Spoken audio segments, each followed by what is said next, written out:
All right, hey everybody. I've known I need to do a report on this. A number of people have asked me to over the last couple of days, and I can't get all the information perfectly organized, but I just need to go ahead and start recording so I can move on to the next thing. This particular topic deals with the session of annual conference that just ended in Kenya, Ethiopia. If you're with me just listening, then I'm going to try and detail whatever documents I'm showing. I'm showing a lot of documentation today just so that people know I'm not making things up. If you are watching on a screen, you should see my screen here where I've got two things pulled up. It was on the left, you have here the invitation that went out for the fifth session of the United Methodist Church's Kenya Ethiopia Annual Conference.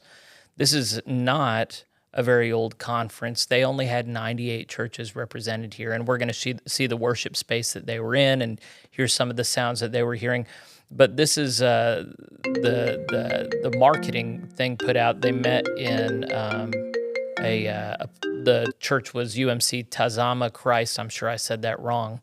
Hosted in the Mombasa district. The actual document inviting people is on the right. It was the notice submitted on July 31st, and it has an agenda on here. So that's why I thought it was important to pull up, and it has a lot of boilerplate stuff that you'll find at usual annual conferences, but at number 6, you'll see there's a petition for disaffiliation slash withdrawal from the United Methodist Church due to homosexuality inclusion. So that's what this conference just ended about. It was supposed to go a bit longer. I don't know if they followed that in order. I think I did see that they had a finance presentation, so they probably messed with the order of the agenda. But at this conference, there was a showdown about what to do with the American ascendant progressive wing that is taken over in America. If you have been living under a rock, I and many others have been chronicling how it is that progressives have effectively taken over the denomination after conservatives have left. 2019, the denomination decided to adopt a number of right-leaning proposals to maintain the doctrine and discipline of the United Methodist Church. Liberals and progressives at that point who were given an out chose to say instead, we're staying and we are not obeying. So conservatives left, and they were allowed to do so largely in the United States because of paragraph 2553. But as I've already covered, outside of the United States, conservatives that don't want to be on this ride anymore have not been allowed to leave. And so I chronicled that. Let's see, if you look at the screen, not that one, can UMC Central Conferences disaffiliate? This is the piece I did, getting into Bishop Tom Bickerton making his edict about Central Conferences not being able to use paragraph 2553 on a technicality. Because of his pronouncement, many Filipino churches have just straight up left their buildings. One bishop split off and started his own denomination. I've been meaning to research that, and I haven't done it yet. But if you haven't watched that piece, can UMC Central Conferences disaffiliate here on PlainSpoken? It's worth watching because it ties into a second piece that I did, how the UMC is actually really, literally racist. And so in that one, I chronicle how it is that elites in the United States, be they black or white, male or female, are not allowing Central Conference United Methodists to have the same rights and privileges as American United Methodists. It's part of why I left. I think racism is gross. When you're treating people differently based on their ethnic heritage, ethnic cultural heritage.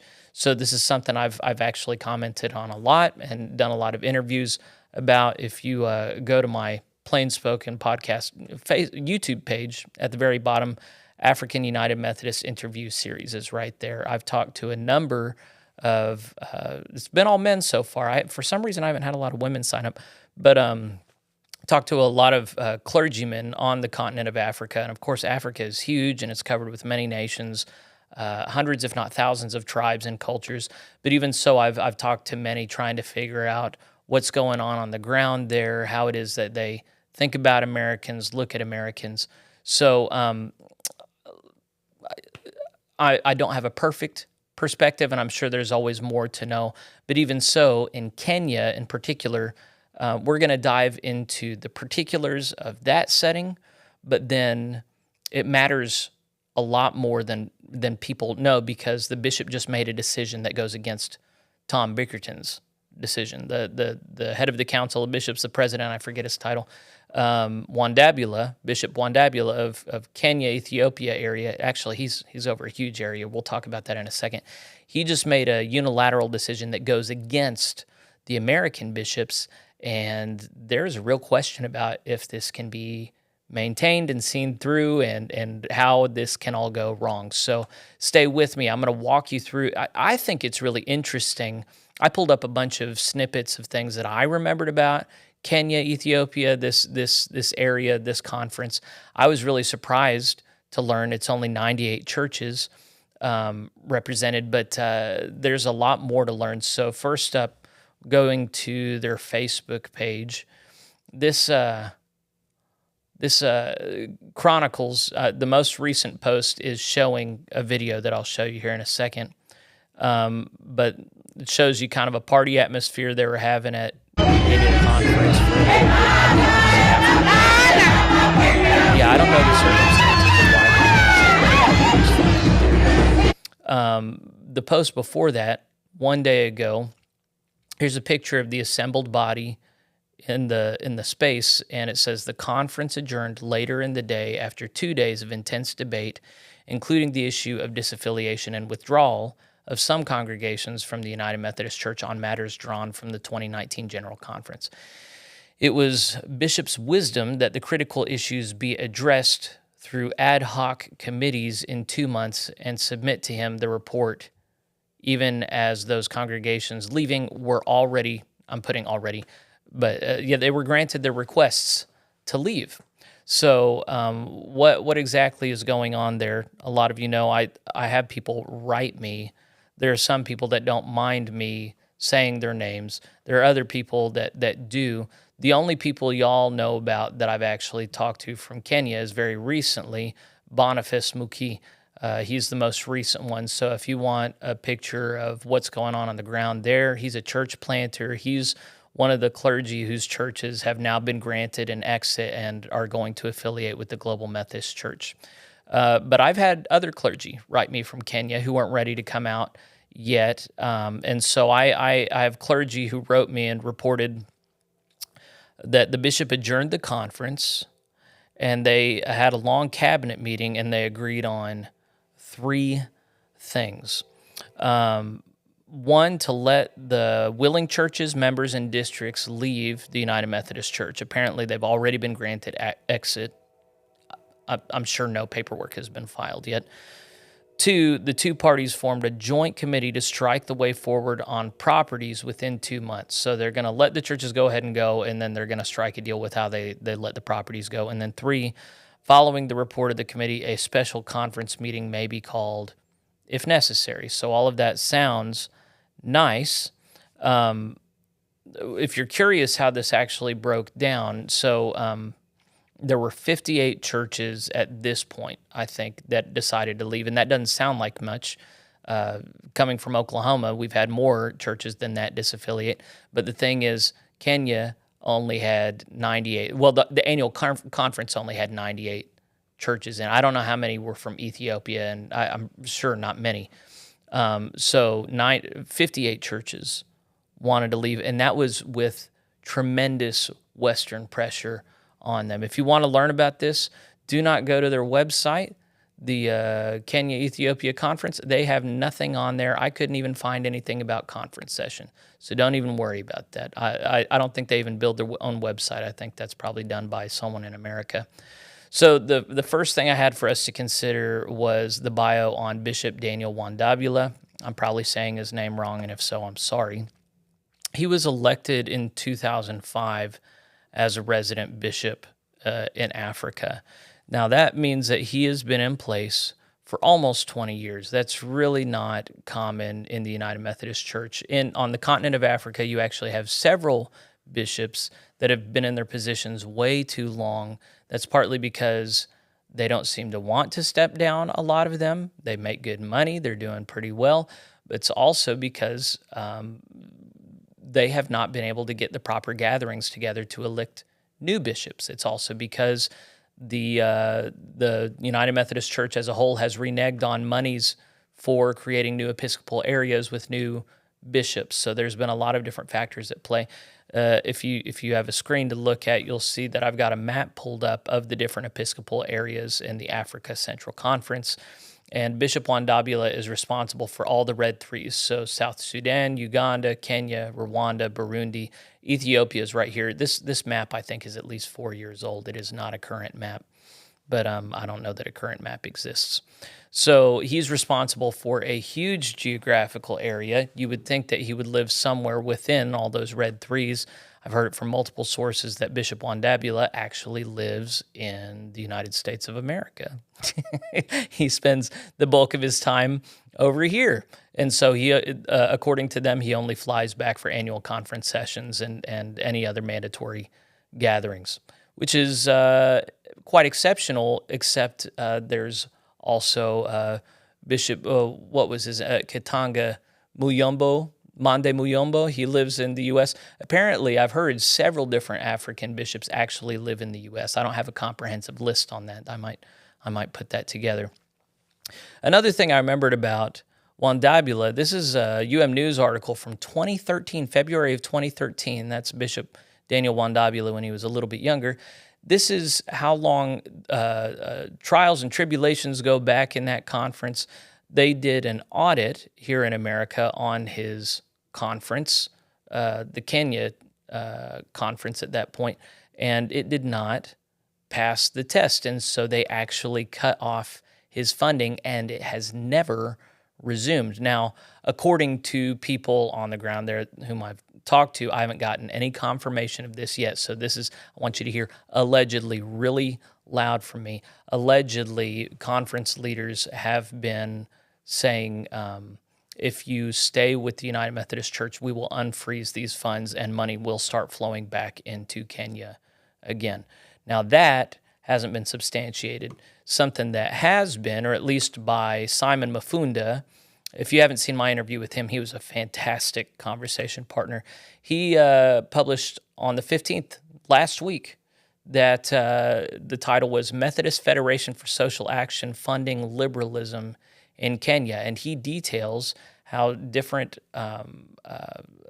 things have been proposed by MFSA here in America. They've got some money that they're sending that way in order to get people to the conference this week to vote to stay in the United Methodist Church.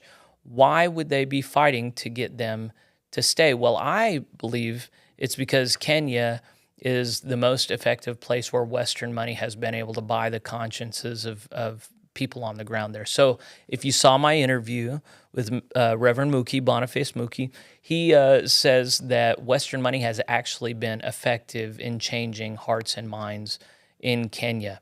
And he has, there is a reason to believe him. If you look at the screen again, this is an article written by Gad Maiga on Insight. Bishop dedicates reconciling church in Kenya. That is Bishop Daniel Wandabula right there blessing. You are not imagining it. That is an RMN sign on First United Methodist Church of Mojito. His name is right there on the plaque. He is dedicating a reconciling church. If you don't know what a reconciling church is, RMN, or Reconciling Ministries Network, is a left-leaning advocacy group that's, I think it's mostly dealing with the United Methodist Church, although not exclusively. A lot of money going into that to advocate for the position of revising the United Methodist Church's sexual ethics. So the most recent story I know about them was they got money from GBCS, Church and Society. The General Board of Church and Society gave them a grant to develop a curriculum, a VBS curriculum that is, I haven't seen the curriculum, but it was in some sense grooming children for accepting alternative lifestyles with respect to sexuality. So they've been not just an advocacy group, but they've been antagonistic within the United Methodist Church framework, and they got not just one church to sign on in Kenya. But here you have an actual RMN article breaking, and of course there's not a date on this, Christ Chapel UMC in Kenya becomes the second African reconciling United Methodist Church. So it's not just on the continent of Africa, it's the second Kenyan reconciling church. And so you'll see how many people took that picture.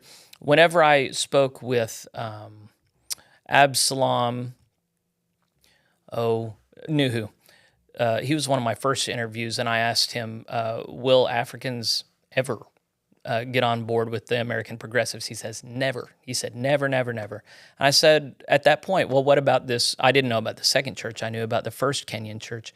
He said, I bet you the people in those churches don't even know what the Reconciling Ministries Network does. They don't even know what it's about. I bet they just know they're sending them money. So the accusation all along from conservatives has been they're sending us all kinds of money to change what we believe about human sexuality.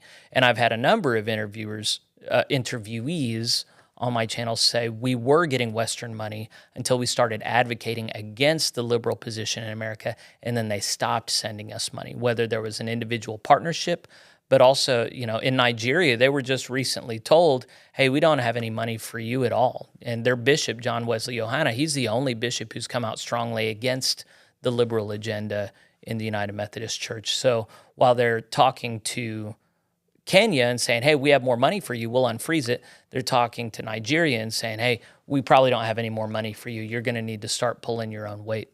So money has played a big role in this. And then when you listen to Boniface Muki's interview with me, he says they're gaining ground here. And so he's not just talking about those two churches that have turned into reconciling churches. He's talking about, I think I was talking about the district superintendents. There's more than 10 there. I want to say 12. Only 3 wanted to leave with the crew that's leaving. Obviously, the crew that's leaving represents the majority, 58, but not nearly as much as you would think, given that it's in Africa. We'll talk about the Africa Forum first, but another piece of history that's important to talk about before that is last year, I don't know how many of you remember, all the African bishops got together in September of 2022. So that was a month after Bishop Wandabula blessed that Reconciling Ministries church. So they all got together, and out of that gathering, I've just got an article here about that. Out of that gathering, they issued this statement that you'll see on the screen here. And of course, I'm going to put all the links to this in the show notes, but they issued a statement saying, we want conservative groups, Africa Initiative, Global Methodist Church, Wesleyan Covenant Association, we want them to get the heck out of our business. Of course, they didn't say heck. They were much more godly about it than that. But that really came as a surprise because everybody knows Africa is quite conservative with respect to sexual ethics and any number of other things. Their hermeneutic for reading the Bible is much more conservative. So the Africa Initiative, the next thing I'm showing you is a response. They released a press release just a couple days later just saying, hey, this is really weird. We honor you guys, but listen, we're not seeking to undo anything that African United Methodism is about. We're not trying to steal sheep. We're trying to advocate for the position that we have always stood firmly on. And so since then, to my knowledge, there hasn't been any other exchange, but I was sent a video. I wasn't aware that other Africans were aware when their bishops were getting together in September of last year, but apparently they got together and they picketed the gathering, and so someone took a video of the signs that they were holding. Here's the video. First one says mandatory retirement is mandatory, so many were supposed to retire and they didn't. The next one says, bishops, please preserve Methodism. Next one says, Bishop Wandabula, you betrayed Africa. And you better believe that's about blessing the RMN church. Next sign says, no to reconciling churches in Africa. And then the next sign says, bishops, please adhere to the book of discipline. I think, yeah, the video ends there. So that's just to say, like, Africans have known for a while that Western money is playing a role in what's going on there, and they're not happy about it. What do you do about it? Well, you form another group, supposedly. I mean, this is where it gets really complicated. The UMAF, United Methodist African Forums, came about earlier this year, and they're the BUMC Stay UMC crew, and they seem all right until you just notice that they seem completely unconcerned about Western money corrupting the African voice. They seem completely unconcerned about creeping leftism. And then I've seen a number of these guys whose names were at the bottom of that document signed there. I've seen a number of them be really nasty online to people who are sympathetic to the conservative position. So supposedly, according to Odell Horn, they've made a statement saying that they're not in favor of liberalizing the sexual ethics. I don't know. There's a lot of overlap between some of these guys and the Christmas Covenant, which of course is the segregation legislation that's going to be considered at General Conference next year, where they make it so that African voices can no longer critique or correct American voices. America will be able to liberalize its position on sexuality, and Africa won't be able to do or say anything about it. And a lot of these guys in the UMAF are in league with Christmas Covenant thinkers like that. So it's hard to connect all the dots, but it really seems to be the case that Western money has compromised the bishops and many other leaders in Africa who like the money that comes with pleasing Americans, and that some of them are willing to compromise their position on human sexuality. Others are willing to just make room for that kind of wickedness so that they can receive the privileges that come with pleasing rich Americans. So whenever I first began studying all this, I really hoped that the African voice would easily and firmly correct the American voice. We're so insular. We're so into ourselves. I saw Jerry Kula get up on the floor of General Conference a few years ago, of course, online. I wasn't there in person. And he spoke so powerfully and so clearly to Americans, and I just thought, yes, we need this. And I imagined that Africa would be able to continue doing that. And I guess at this point I was naive to imagine that there's been such a consistent pressure from America with carrot and stick approaches, whenever they're freezing assets of entire conferences for reasons that, to my knowledge, were never substantiated, and they just let them sit for decades. And then the conference where they're freezing those funds just happens to be the place where they have the only bishop in Africa that I'm aware of that is blessing and allowing these reconciling ministries churches. There's just a lot of things that are, there's a confluence of a lot of factors here that are just really weird in Africa. And so now whenever the bishop is allowing churches to leave, this is presenting a problem, as I said earlier, because Tom Bickerton and the American College of Bishops have been very clear that no Central Conference churches cannot leave. When the entire Bulgaria-Romania annual conference, they left like as soon as they could, and then the UMC said, no, we're not going to let you go. That was they will not let an entire conference go. You have to go through a long, convoluted process that I covered on that previous segment. Can Central Conferences leave? But local churches can't even leave. And so I talked about the turmoil that's caused in the Philippines. So essentially what you're watching happen right now is Wandabula is going against the American College of Bishops. He's already put in writing, apparently, or made several assurances that they are going to let these churches go. In fact, they're already gone. We'll just see. There are a lot of people in Kenya that are really happy and feeling like it was a good faith measure from their bishop that really did let them go. But I don't know. I've seen too much. I think until you've got a legal document in writing, it's just too easy for them to go, we really wanted to, but it's a bit more complicated than that. And I'm afraid we're just not going to be able to fulfill, the United Methodist Church, it made general conference decisions so far as apportioning new bishops and more money for the African continent. But as soon as they're seeing less money, they're going, oh, sorry, we need it for here. We can't be sending it over there. I just think there are too many examples of the UMC leadership behaving in ways that are like self-preserving to imagine that they're just going to benevolently be like, oh yeah, let those, and for some people, it's just 58 churches, just let them go. It's not like they have a lot of money.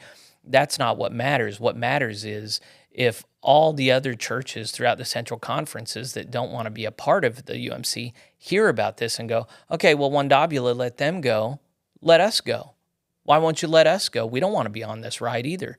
And so if this is allowed to go forward, I can imagine a huge central conference response, not just all over Africa, but I think there are a number of churches still in the Philippines and in Eastern Europe that don't want to be a part of this anymore. What happens if they all just try and get up and go? Well, that's when I think you are going to see the racism of the UMC really crop up, and they're going to restrain all of these conferences. The only other option that they could have is where they graciously, and to my surprise, say, okay, you know what? Even though we don't think it's legal, we don't want to make anybody stay. Go ahead and go. But then why would you have that benevolent posture towards them and not towards America, if not just out of concern for money? So I don't know. It's one of these things that's so messy and so weird and messed up that really there's not much that they could do. Well, I've been saying from the beginning, I think the only way that the United Methodist Church leadership can maintain its integrity is to let everybody go without condition. And if some of them want to pay connectional ministries funding and all that, then they can, surely. But to hold that over their head and say, we're not letting you go until, that puts you in a morally reprehensible position that so far United Methodist bishops have been eager to fill, not just willing, but eager. And so if you don't know what I'm talking about, beyond, well, okay, so the WCA has chronicled those conferences in America that have created just impossibly high standards for disaffiliation. If you don't know about the collective lawsuits under the NCLL that have been filed in at least 5 annual conferences, that's something to know about. If you don't know about the hostile takeover of churches in North Carolina, East Ohio, Oklahoma, California, I've chronicled all these. If you're just discovering this channel for the first time, you've got a lot to learn. There's a lot that I have chronicled. And I'm not the only one. The IRD, Action, Chris Ritter's blog, People Need Jesus. There's a lot of stuff out there. You need to know what's going on if you're in the United Methodist Church still. And that's not to say you should leave, but if you have a traditionally conservative biblical hermeneutic, you are going to be very uncomfortable and unhappy in the United Methodist Church. You probably already are, even if you don't know what's going on. So this Kenyan thing, I got to wrap this up. This Kenyan thing has huge implications. Definitely be in prayer for Bishop Wandabula. I don't know how many of his troubles are because he's been standing on righteousness versus how much he's been giving into Western money. I don't see how it is that he's going to be able to maintain this decision that was made just earlier today or yesterday. So anyway, pray that he stands on integrity. Pray that the Kenyan churches that want out can get out. Pray that Western dollars stop interfering with African beliefs and conscience. And just pray, the overall thing that I'm anxious about is the United Methodist Church going to be a collective of the willing, or is it going to be a mixture of the willing and the coerced? And I just think when you've got coercive relationship, you cannot glorify Christ Jesus. So I would like to imagine a future where the United Methodist Church just lets people go, but with the hardening of hearts over the last 2 decades, and especially over the last 2 years, it's just so hard to see that. So prayer is the only thing that changes hearts and minds for the most part. So be in prayer with me and be in prayer for Kenya and Ethiopia. So, all right, I'm going to wrap this up. Thanks for coming along with me, and I'll see you later.